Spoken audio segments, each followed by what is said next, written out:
오늘은 선한 청지기의 삶, 선한 청지기의 삶이라는 제목으로 우리 하나님 말씀 함께 나누도록 하겠습니다. 우리는 마지막 때를 살아가는 성도들의 자세에 대해서 살펴보고 있는데, 첫 번째 위로, 수직적인 관계에서 하나님 앞에서 정신을 차리고 근신하여 기도하라 하는 것을 살폈고, 두 번째 수평적인 관계, 성도들에 대한 자세로 뜨겁게 서로 사랑하라 하는 내용을 우리가 어제 살펴봤습니다. 특별히 베드로가 뜨겁게 사랑하라고 했을 때 이 뜨겁게는 운동선수가 다름질을 하듯이 목표를 향해서 열심히 뛰어가는 그 모습을 표현한 건데, 우리가 열심히 사랑해야 한다 하는 것을 말하면서 사랑이 허다한 죄를 덮기 때문에 너희가 서로 뜨겁게 열심히 사랑해야 된다, 이렇게 베드로가 권면을 했습니다. 이 땅에서 사는 사람이 다른 이의 허물을 덮어주고 또 사랑해주고 용서한다 하는 것은 아마 사람이 할 수 있는 가장 아름다운 일일 겁니다. 사람이 사람에게 할 수 있는 가장 귀하고 복된 일입니다. 예수 그리스도의 은혜를 받은 하나님의 백성만이 사랑할 수 있고 용서할 수 있기 때문에, 또 마귀가 결코 할 수 없는 일이 사랑하고 남의 허물을 덮어주는 일이기 때문에 우리가 할 수 있는 가장 귀한 일이 사랑과 용서, 또 허물을 덮어주는 일입니다. 마귀는 어떻게 하든지 우리 허물을 들춰내서 정죄감으로 자폭하게 만들고 포기하게 만들려고 하기 때문에 그렇습니다. 요한일서 4장 7절 보시면, 사랑하는 자들아 우리가 서로 사랑하자. 사랑은 하나님께 속한 것이니 사랑하는 자마다 하나님으로부터 나서 하나님을 알고 사랑하지 아니하는 자는 하나님을 알지 못하나니 이는 하나님은 사랑이심이라. 이렇게 사랑하는 자들은 하나님께로부터 난 사람이다, 이렇게 얘기를 하고 있습니다. 하나님이 사랑이시라는 것은 그분이 하시는 모든 일들이 사랑에 기초하고 있다 하는 뜻이기도 합니다. 그분이 진노를 하시든 그분이 우리를 책망하시든 교정하시든 모든 그 하나님의 하시는 일들은 그 기초에 사랑이 깔려 있는 겁니다. 따라서 기독교 공동체 안의 모든 행위도 하나님의 사랑에 기초함이 마땅한 것인데, 하나님 사랑은 그 속성상 자기의 귀한 것을 나누어 주려고 하는 속성을 가지고 있습니다.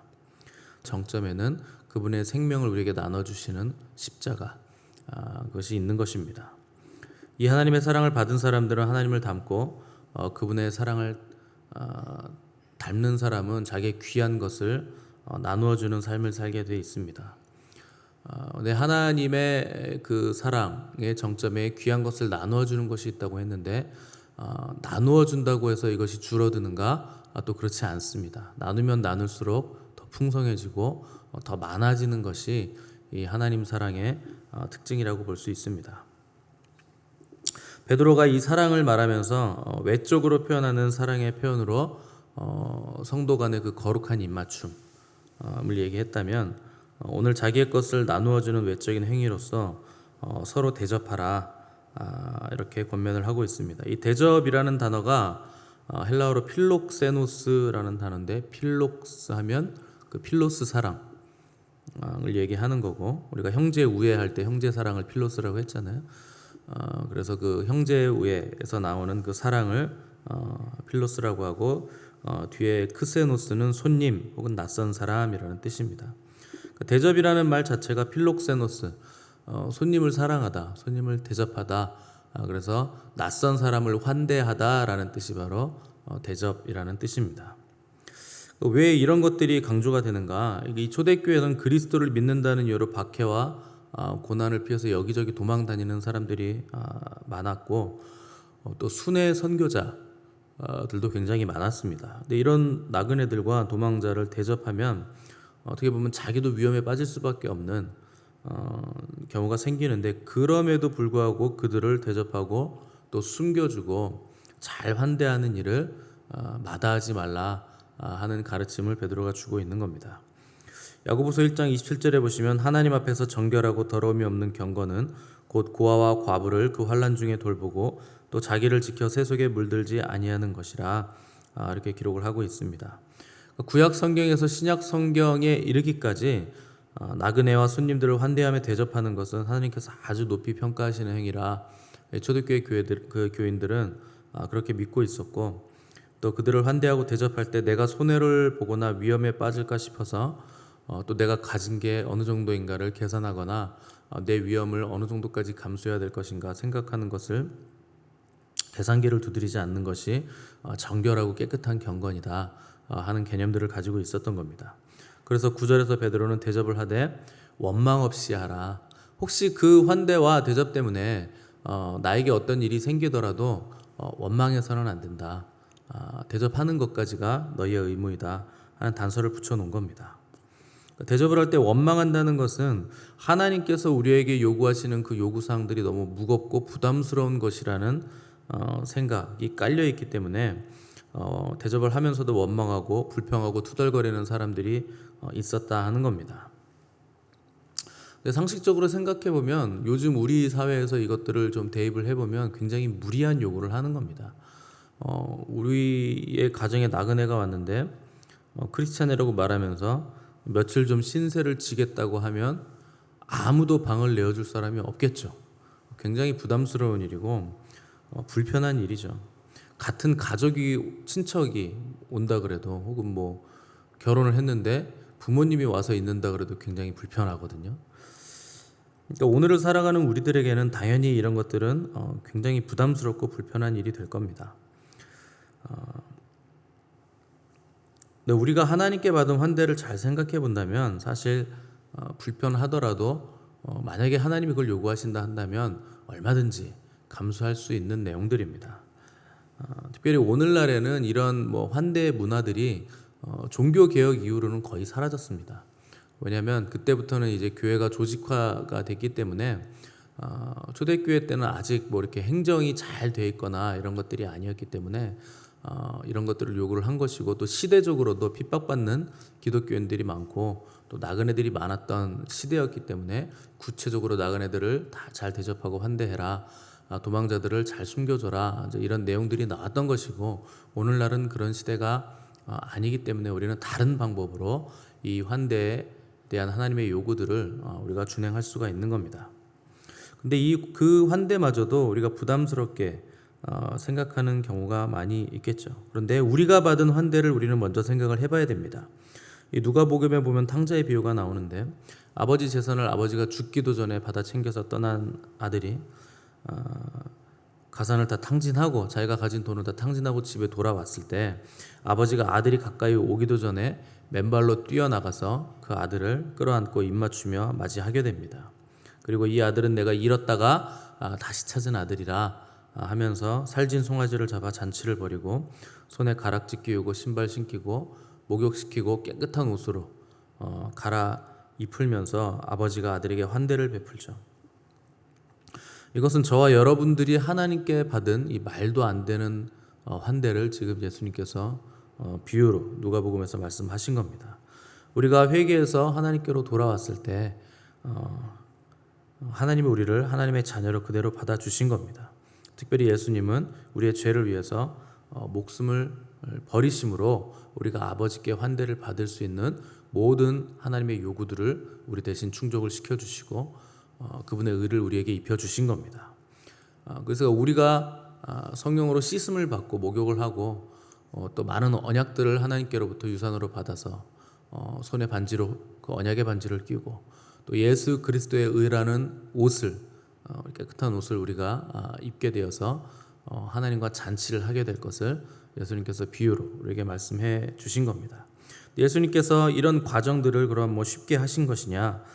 겟세마네 동산에서 예수님의 기도하시는 내용들을 보면 절대 녹록하게 한 일이 아니라 하는 것을 우리가 금방 알 수 있죠. 아버지 할만하시거든 이 잔을 내게서 좀 옮겨 주십시오 할 만큼 주님은 이 십자가의 짐을 지시는 것이 너무도 괴로운 일이셨지만 하나님이 침묵으로 응답하심으로 도살장에 끌려간 어린 양처럼 묵묵히 또 기꺼이 십자가를 지신 것이고 그 덕분에 우리가 하나님 아버지의 환대를 받을 수 있게 된 것입니다. 그 은혜를 받았다면 우리도 이 땅에서 삶을 살 때 어려움에 처한 사람들을 볼 때 어떠한 마음으로 우리가 그들을 대해야 되는가 하는 것은 우리가 금방 답이 나오는 결론들입니다. 그래서 여러분들이 공동체 안에 누가 아플 때 여러분들이 찾아가시기도 하고 또 어려운 사람들 도와주시기도 하고 또 한 주 안 나온 분들에게 관심 가지고 문자라도 한 통 보내시고 전화라도 한번 하는 것들이, 이것들이 별 현금을 낸다던가 이런 것들도 오늘날에 우리가 베풀 수 있는 환대의 내용들이고 또 정신들입니다. 10절을 보시면 이제 환대를 넘어서 각각 은사를 받은 대로 하나님의 여러 가지 은혜를 맡은 선한 청지기 같이 서로 봉사하라, 이런 내용이 또 나오게 됩니다. 그러니까 우리가 왜 서로 봉사하고 서로 섬겨야 되는가? 우리가 그리스도의 몸된 교회를 섬기도록 모두가 부르심을 받았기 때문에, 또 교회를 섬기도록 성령님께서 우리에게 각각 은사를 주셨기 때문에 우리가 서로 봉사하고 서로 섬겨줘야 되는 겁니다. 그래서 저는 말씀을 선포하고 가르치고 목양하는 은사를 받았기 때문에 저는 여러분들을 섬기는 것이고 그 내용대로 섬겨야 되는 겁니다. 받은 은사와 받은 자리에서 그렇게 섬겨가는 겁니다. 또 어떤 사람은 교사로 섬기고 봉사자로 섬기고 또 찬양을 하는 사람들로 예배를 섬기기도 하고 여러 가지 모양으로 섬기게 돼 있습니다. 이 모든 섬김들을 하나님은 각각의 섬긴 대로 다 우리에게 기쁘게 받아주시는 겁니다. 어떤 분들은 기도함으로 섬기는 것이고 또 어떤 사람들은 몸을 써서 봉사함으로 섬기게 되는 겁니다. 청소로 섬기나 봉사로 섬기나 말씀으로 섬기는 목사나 다 교회를 섬기고 세우는 일에 참여하고 있는 것이기 때문에 하나님은 그 모든 섬김들을 다 기쁘게 받아주신다는 겁니다. 근데 어떤 사람은 자기 스스로를 비하해서 나는 재능도 별로 없고 가진 것도 은사도 별로 없고 그렇다고 돈이 많아서 헌금을 많이 내는 것도 아니고 마치 새끼 발가락에 찌그러진 발톱 정도로 나를 생각하시는 분들이 간혹 계시더라고요. 근데 여러분, 새끼 발가락에 찌그러진 발톱이 굉장히 중요하죠. 여러분, 그 새끼 발가락의 발톱이 살을 파고들기 시작하면 걸음을 못 걷거든요. 그때 비로소 우리가 깨닫죠. 야, 이 새끼의 발가락에 찌그러진 발톱이 위대하구나. 얘가 평소에 잘 그냥 발톱이 제 방향으로 나 있는 거 굉장히 중요한 거구나. 그게 갑자기 방향을 틀어서 내성 발톱으로 변하면 걷기 굉장히 힘들어지거든요. 그러니까 위대한 겁니다. 그 발톱도. 그래서 교회 공동체의 모든 지체들은 하나도 남김없이 다 중요하다 하는 것을 우리가 우리의 신체를 보면서도 깨달을 수 있어야 됩니다. 눈은 보니까 중요하고 귀는 들으니까 중요하고 코는 숨쉬니까 중요한 것이고 입은 먹고 말하니까 중요한 겁니다. 보잘것없어 보여도 다 쓰임이 있고 역할이 있기 때문에 공동체 안에서 네가 잘났네 내가 못났네 이렇게 할 일이 전혀 없고 우리는 서로를 귀하게 여기고 모두가 나를 세워주고 도움을 주는 존재라 이렇게 바라볼 수 있어야 된다 하는 겁니다. 내가 가지고 있는 모든 것들도 우리가 서로가 서로를 위해서 헌신하고 봉사하기 위해서 하나님께서 나에게 주신 것이다. 그리고 나는 그것을 맡아 관리하는 청직이다 하는 것을 우리가 기억을 해야 됩니다. 그래서 각각 은사를 받은 대로 하나님의 여러 가지 은혜를 맡은 선한 청지기 같이 서로 봉사하라. 베드로가 이렇게 권면을 하고 있습니다. 근데 우리는 우리가 누리고 있는 모든 것들에 대해서 자꾸만 착각하기를 이거 내 것이다라고 착각을 하는 거죠. 그러니까 하나님이 주신 것인데 시간도 하나님의 것이고 재능도 하나님의 것인데 지위도 명예도 심지어 내 생명도 다 우리는 내 것이라고 착각을 하는 겁니다. 근데 성경은 뭐라 그러냐? 너의 것이 아니라 주인의 것이다. 다 주인의 것이다. 이렇게 명확하게 말씀합니다. 만약 이게 우리의 것이라면 우리가 컨트롤할 수 있어야 되잖아요. 근데 소유자가 컨트롤하게 돼 있는 겁니다. 그래서 제가 자꾸 말씀드리지만 우리는 우리 심장 하나도 잘 뛰고 있는데 잠깐 쉬어봐 이렇게 할 수도 없고 멈췄을 때도 정신을 차리면서 야 뛰어 이렇게 할 수가 없잖아요. 멈추는 순간 혼수 상태로 들어가기 때문에 다시 뛰게 되는 것도 하나님의 도우심이 있어야 가능한 것이죠. 그러니까 애초부터 내가 컨트롤하지 못한다. 머리털도 내가 나게 하지 못하고 손톱 발톱도 내가 잠깐 멈춰 이제 자라도 돼 이런 식으로 컨트롤을 못합니다. 세포 하나도 우리가 생성해낼 수 없고 이런 것들을 볼 때 애초에 이거는 내게 아니다 하는 것을 금방 우리가 깨닫게 되죠. 내가 컨트롤할 수 없는 것은 다 나의 것이 아닙니다. 그러면 정확하게 그것은 다 하나님의 것입니다. 시편에 보시면 주께서 사랑하시는 자에게 잠을 주신다 그러잖아요. 여러분, 잠을 잔다는 것은 인간이 릴렉스할 수 있는 가장 극한의 릴렉스가 잠이죠. 하루 중에 여러분들이 가장 극한의 릴렉스 상태로 들어가는 게 잠을 잔다 하는 겁니다. 우리의 생각도 멈춰지고 그대로 누워서 편하게 다음 날을 준비하면서 그 에너지를 보충하고 전날의 찌꺼기들을 다 내보내는 과정이 잠인데, 그런데 주께서 사랑하시는 자에게 잠을 주신다 하는 것이죠. 여러분, 불면증이 오면 그때부터는 잠을 못 잡니다. 자고 싶어도 못 자요. 이렇게 누워있는데 말똥말똥하죠. 1시간 지나고 2시간 지나고 3시간 지나고 4시간이 지나면 그때부터는 화가 나서 일어나게 되죠. 왜 잠이 안 오나? 이런 생각을 하게 되고. 무슨 말인가? 잠도 불면증이 걸리면 내 맘대로 컨트롤이 안 돼요. 인간이 가장 릴렉스 할 수 있는 상태인데도 릴렉스가 안 됩니다.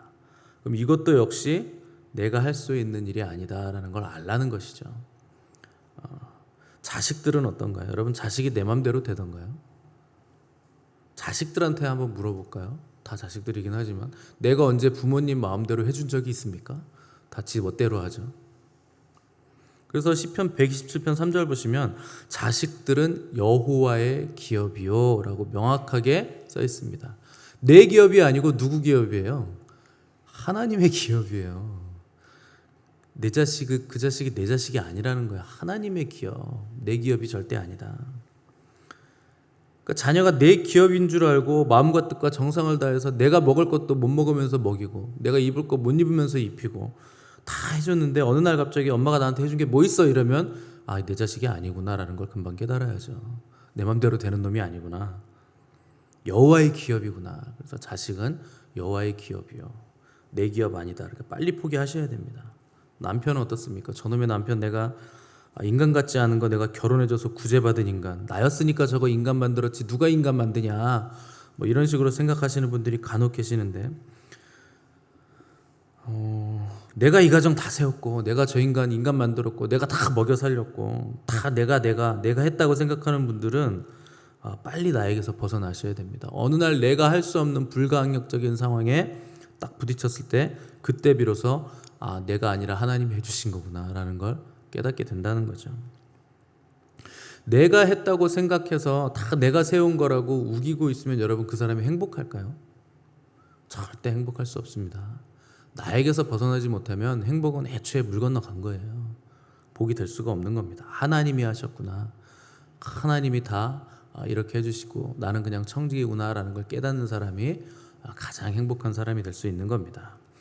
청직이란 누군가 주인의 것인 줄 알아서 주인의 영광을 위해 주인의 것을 드러내며 그분만을 드러내며 그분의 것을 관리하는 사람이 청직이, 그 의식이 있는 사람이 선한 청직이라 하는 겁니다. 내 맘대로 돌을 떡으로 만들고 내 뜻대로 십자가를 지는 자리가 아니라 내 영광을 높이는 자리로 자꾸 세상의 영광과 인기를 얻는 자리로 간다면 그 사람은 하나님의 것을 가지고 자기의 유익과 자기의 영광만을 위해서 살아가는 불의한 청지기가 될 수밖에 없는 겁니다. 결론은 바깥 어두운 데서 일을 가는 결론에 다다를 수밖에 없다는 겁니다. 내 것이 아니고 하나님께서 주신 것임을 알 때 어려움에 처한 사람 대접하는 거 그렇게 어려운 일이 되지 않을 것이고, 내가 나의 영광을 위해서 사는 일이 적어지고 하나님의 영광을 위해서 사는 일이 더 많아지게 될 겁니다. 내가 내 것을 가지고 뭔가를 자꾸 하려고 하는 사람들이요, 자꾸 오지랖을 부려요. 자꾸 남의 일에 간섭해요. 내가 할 줄 아는 게 많고 그것 가지고 이거 막 뭔가 성취감을 누리고 싶은 거죠. 나의 존재감을 나타내고 싶고. 근데 이게 하나님 것이라고 생각을 하시고, 하나님이 나에게 주신 삶이고 하나님이 나에게 주신 재능이고 하나님이 나에게 주신 인생이기 때문에 하나님이 하라고 하신 그 일을 하셔야 됩니다. 그리고 그 일을 했을 때 내가 한 일이 아니라 하나님이 하셨음을 날마다 선포할 때, 또 내가 세운 것이 아니고 하나님이 세운 것이다 라는 것을 선포할 때 더 충만한 기쁨이 우리에게 임하게 된다 하는 겁니다. 그래서 모든 영광을 하나님께 돌리며 감사하는 삶을 사는 자가 될 때, 그때 비로소 우리에게 참된 기쁨이 오는 것이고 참된 평안이 오게 되는 겁니다. 그러면 만물의 마지막이 오더라도 말세가 되더라도 모든 사람이 흔들릴 때 우리는 흔들리지 않는 나라, 진동하지 않는 나라의 평안과 기쁨을 소유해서 절대 빼앗기지 않게 될 것입니다. 저 여러분 이런 삶을 사심으로 이 마지막 때 다른 이들이 소유할 수 없는 하늘의 참된 기쁨과 흔들리지 않는 평안을 소유하시는 하나님의 백성들 되시기를 간절히 바랍니다. 함께 기도하겠습니다.